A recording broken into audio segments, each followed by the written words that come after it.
क्या कभी सोचा है कि एक छोटी सी मामूली सी लगने वाली समस्या हमें एक कितनी बड़ी खोज की तरफ ले जा सकती है?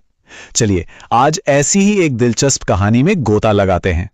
तो हमारी कहानी की हीरो है रेशमा, एक युवा कहानीकार जो समुद्र के किनारे एक छोटे से शहर में रहती है। रेशमा एक कहानी लिख रही थी, पुराने जमाने के नाविकों की कहानी जो मसालों से लदे जहाज पर सवार थे और रास्ता खोजने के लिए पूरी तरह से तारों पर निर्भर थे। लेकिन हर अच्छी कहानी में एक ट्विस्ट होता है ना? रेशमा की कहानी में भी आया एक भयानक तूफान। आसमान में घने बादल छा गए और तारे वो तो कहीं नजर ही नहीं आ रहे थे। अब सोचिए, उसके नाविक बीच समुद्र में पूरी तरह से खो चुके थे। अब रेशमा के सामने एक बड़ी मुश्किल आ गई। कहानी तो अटक ही गई, पर उसे यह भी सोचना पड़ा कि असल में उस जमाने में नाविक ऐसी मुश्किल से निकलते कैसे थे। घर वापस जाने का रास्ता वो कैसे ढूंढते होंगे? तो अपनी इसी उलझन को सुलझाने के लिए रेशमा ने थोड़ी रिसर्च शुरू की, और पता है क्या, उसकी खोज उसे एक बहुत ही अनोखी, एक कमाल की चीज तक ले गई। और वो चीज थी चुंबकीय कंपास, एक ऐसा डिवाइस जो बिना तारों के भी दिशा बता सकता था। बस यहीं से रेशमा की जिज्ञासा और बढ़ गई।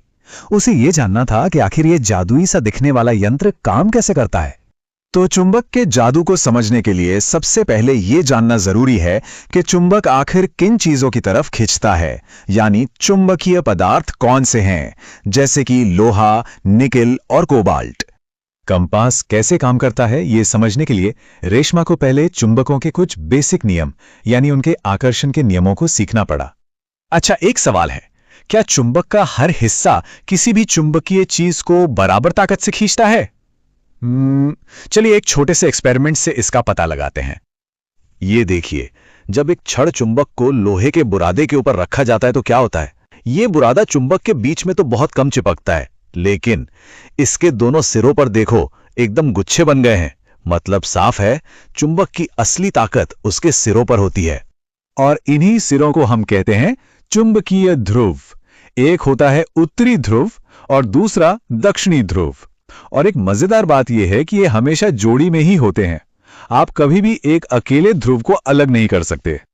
और यहीं पर कंपास का सबसे बड़ा राज छिपा है। जब भी किसी चुंबक को आजादी से लटकाया जाता है ना, तो वो हमेशा घूमकर उत्तर दक्षिण दिशा में ही आकर रुकता है, हमेशा। ठीक है, तो हमने ये तो देख लिया कि एक अकेला चुंबक कैसे काम करता है, पर तब क्या होता है जब दो चुंबक आमने सामने आ जाएं? ये बहुत दिलचस्प है। इसका एक बहुत ही सीधा और पक्का नियम है। जो ध्रुव एक जैसे होते हैं, जैसे नॉर्थ नॉर्थ,